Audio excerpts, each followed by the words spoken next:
Hello बच्चों, स्वागत है आपका अपने चैनल माई हिंदी टीचर में। बच्चों, आज मैं आपको पढ़ाने जा रही हूँ क्लास 8 वसंत भाग 3 हिंदी का चैप्टर 5 का यह प्रश्नोत्तर है। बच्चों, इसका पाठ मैंने पढ़ा दिया है।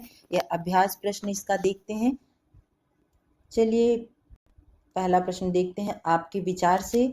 यहाँ पर देखिए,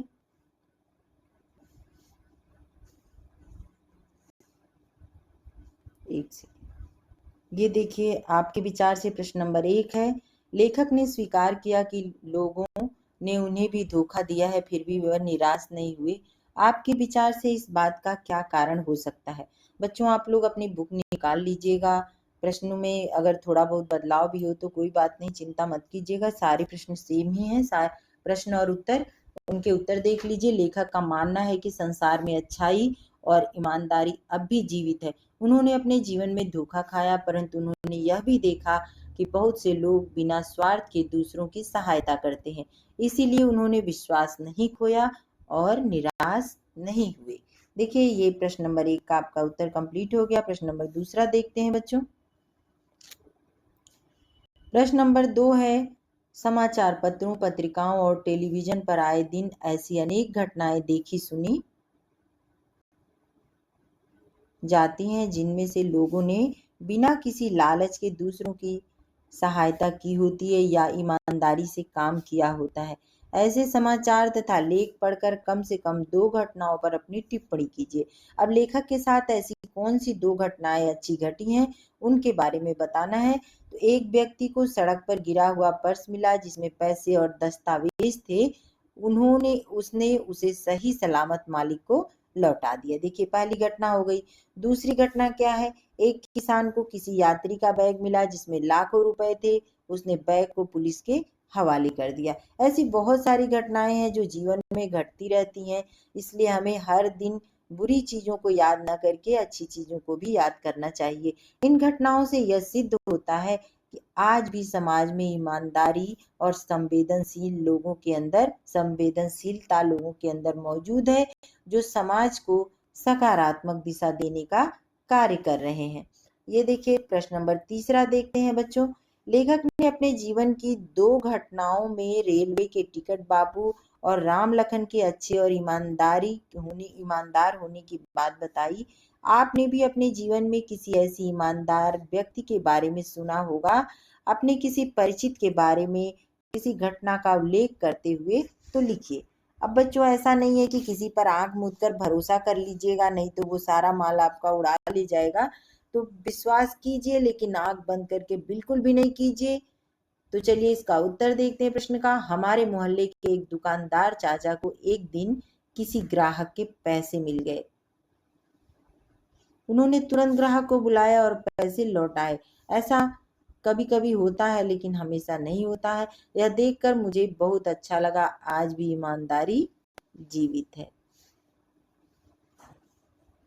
पर्दाफाश देखिए, दोषों का पर्दाफाश करना कब बुरे रूप ले सकता है? तो दोषों का पर्दाफाश करना बुरे रूप तब ले सकता है जब उसका उद्देश्य केवल आलोचना करना हो, और या जब बिना प्रमाण के किसी की छवि को नुकसान पहुंचाया जाए। इससे समाज में नकारात्मकता फैलती है। प्रश्न नंबर 2 है, आजकल के बहुत से समाचार पत्र या समाचार चैनल दोषों का पर्दाफाश कर रहे हैं। किस प्रकार के समाचारों और कार्यक्रमों की सकारात्मक पक्ष के साथ रिपोर्ट लिखे? तो इसमें देखिए, आजकल कई समाचार चैनल भ्रष्टाचार, अपराध और धोखाधड़ी की खबरें प्रमुखता से दिखाते हैं, लेकिन कुछ चैनल समाज सेवियों, वैज्ञानिकों, विद्यार्थियों की उपलब्धियों, मतलब अच्छाइयों को भी दिखाते हैं। उपलब्धियों, स्वच्छता अभियान, पर्यावरण रक्षा जैसे सकारात्मक विषयों को भी दिखाते हैं। ऐसे समाचारों से समाज में प्रेरणा और उत्साह बढ़ता है। अगला प्रश्न है, सच्चाई केवल भीरू और बेबस लोगों के हिस्से पड़ी है। ऐसा इसलिए कहा गया है क्योंकि अक्सर यह देखा जाता है कि ईमानदार व्यक्ति ही शोषण का शिकार होते हैं, जबकि धूर्त और चालाक लोग लाभ उठा लेते हैं। परंतु यह सोच गलत है, क्योंकि ईमानदारी एक महान गुण है। दूसरा प्रश्न है, झूठ और फरेब का रोजगार करने वाले फल फूल रहे हैं। तो कैसे फल फूल रहे हैं? यह कथन समाज की कड़वी सच्चाई को दर्शाता है, जहां चालाक और बेईमान लोग अक्सर सफलता पा लेते हैं, जबकि ईमानदार लोग संघर्ष करते रहते हैं। इसका कारण नैतिक मूल्यों की गिरावट है। तीसरा प्रश्न है, हर आदमी दोषी अधिक दिख रहा है, गुणी कम। देखिए यहाँ पर आदमी, यह कथन लेखक की सकारात्मक सोच को दर्शाता है। समाज में आज भी अधिकतर लोग अच्छे, सहृदय और मददगार हैं। कुछ बुराइयां होते हुए भी अच्छाई की संख्या अधिक है। इसलिए हम हमेशा बुरी चीजों को ही याद नहीं कर सकते। दो लेखक और बस यात्रा, यहाँ पर देखिए लेखक और बस यात्रा।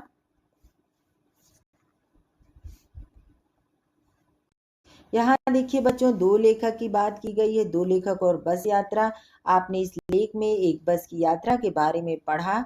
इससे पहले भी आप एक बस यात्रा के बारे में पढ़ चुके हैं। यदि दोनों बस यात्राओं के लेखक आपस में मिलते तो एक दूसरे को कौन कौन सी बातें बताते, अपनी कल्पना से उनकी बातचीत को लिखिए। उत्तर है, पहला लेखक कहता मेरी यात्रा में ईमानदारी और अच्छाई की झलक थी, और दूसरा लेखक क्या कहता, मेरी यात्रा में हास्य और व्यंग अधिक था। दोनों इस बात से सहमत होते, देखिए यहाँ पर दोनों इस बात से सहमत होते कि बस यात्रा में विविध अनुभव थे, मिलते हैं और लोगों के चरित्र को जानने का अच्छा अवसर मिलता है।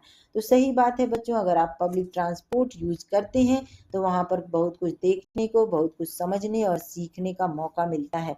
और कैसे कम से कम जगह में कैसे रहा जाता है, एक साथ कैसे यात्राएं की जाती हैं, ये सब भी सीखने का मौका मिलता। सार्थक शीर्षक, अगर आप अपना कुछ सार्थक शीर्षक सुझा सकते हैं तो ठीक है, नहीं तो एक सार्थक शीर्षक मैंने भी बनाया है एक, तो इसको देखिए। लेखक ने लेख का शीर्षक क्या निराश हुआ जाए क्यों रखा होगा, क्या आप इससे भी बेहतर शीर्षक सुझा सकते हैं? तो उत्तर है बच्चों, लेखक ने यह शीर्षक इसलिए रखा है क्योंकि उन्होंने समाज की कुछ नकारात्मक घटनाओं का अनुभव किया, फिर भी उन्होंने उम्मीद नहीं छोड़ी। यह शीर्षक पाठ को सोचने पर मजबूर करता है कि एक बेहतर शीर्षक हो सकता है, आशा की किरण या ईमानदारी अभी बाकी है। ये सोचने पर मजबूर करता है कि क्या निराश हुआ जाए, छोटी छोटी बातों से हम निराश हो जाए, नहीं।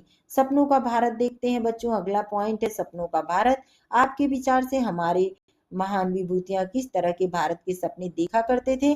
तो हमारे महान विभूतियां एक ऐसे भारत का सपना देखते थे जहां सभी नागरिक शिक्षित, समान, स्वतंत्र और सशक्त हों। वे भ्रष्टाचार मुक्त, वैज्ञानिक, समृद्ध और नैतिक मूल्यों वाले भारत की कल्पना करते थे। अगला प्रश्न है प्रश्न नंबर 2, आपके सपनों का भारत कैसा होना चाहिए? तो मेरे सपनों का भारत ऐसा हो जहां हर बच्चा शिक्षा प्राप्त कर सके, हर नागरिक के पास रोजगार हो, महिलाएं सुरक्षित हों और पर्यावरण स्वच्छ रहे, साथ ही तकनीकी और सांस्कृतिक रूप से उन्नत देश हो। बच्चों इसे आप लोग भी लिख सकते हैं क्योंकि ये आपकी बात है, आपकी तरफ से मैंने लिख दिया है।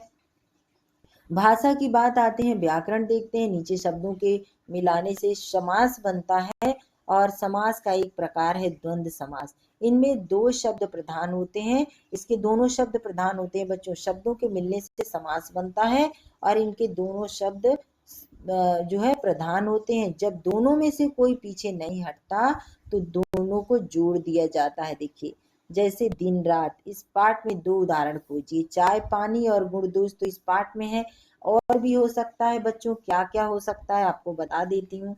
माता पिता, रात दिन, रात दिन तो यहाँ पे दिया हुआ है। भाई बहन, देखिए फिर से लिख देती हूँ, माता पिता,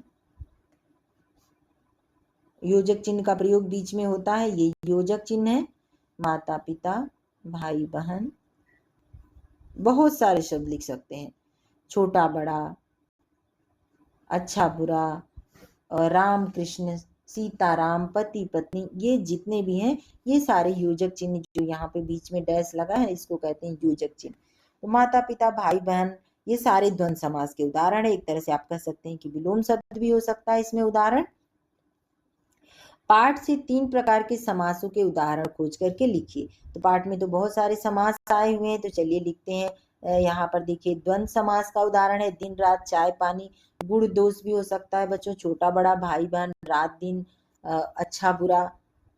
खट्टा मीठा, ये कुछ भी हो सकता है आपका द्वंद्व समास। जिनके दोनों पद प्रधान होते हैं, एक समान होते हैं, उनको द्वंद्व समास कहते हैं।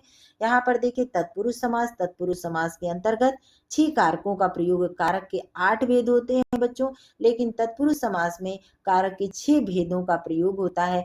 कर्ता कारक और संबोधन कारक का प्रयोग नहीं होता है। पहला नंबर है कर्ता कारक, कर्ता कारक का चिन्ह होता है ने, उसका प्रयोग नहीं होता। और अंत में जो लास्ट है 8वां नंबर है, कारक का 8वां चिन्ह है संबोधन कारक का हे हो अरे, उसका प्रयोग भी नहीं होता है तत्पुरुष समास में।